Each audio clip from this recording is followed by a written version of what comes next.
ভালো করে মাংসগুলো আমি ধুয়ে নিয়েছি। এখানে মরিচ, পেঁয়াজ, রসুন, আদা একসঙ্গে আছে, আমি ব্লেন্ডার করে নেব। এখানে মুরগির মাংসের জন্য মশলা, পেঁয়াজ, গরম মশলা, একটা বড় মশলা আর এলাচ আর দারচিনি, তেজপাতা নিয়েছি। আমি প্রেসার কুকারে মুরগিটা রান্না করার জন্য এখানে এখন তেল দিই।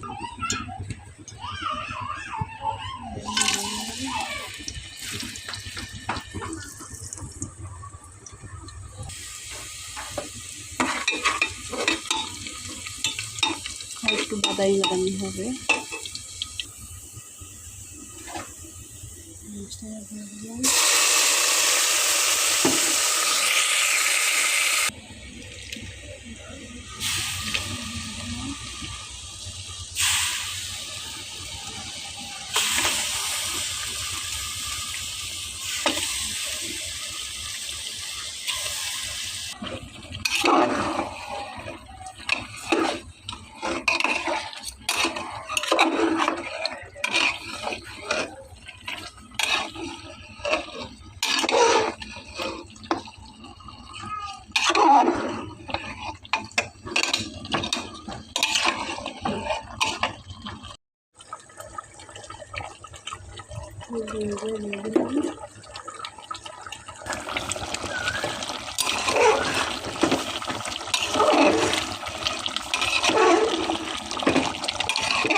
তাই লে বানলে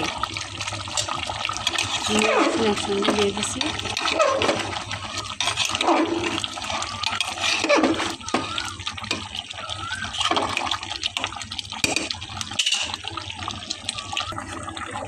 পানি দিয়ে দিচ্ছি।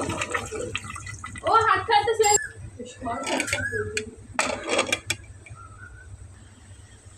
প্রেসার কুকার ঢাকিয়ে দিলাম, 7-8টা শীষ তুলব।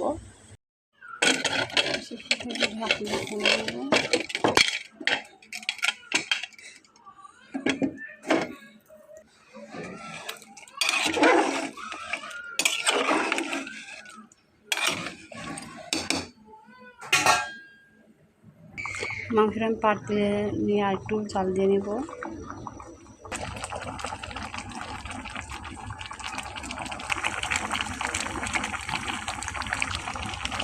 আমাদের মাংস রান্না হয়ে গেছে। মাংস রান্না কেমন সবাই জানাবেন।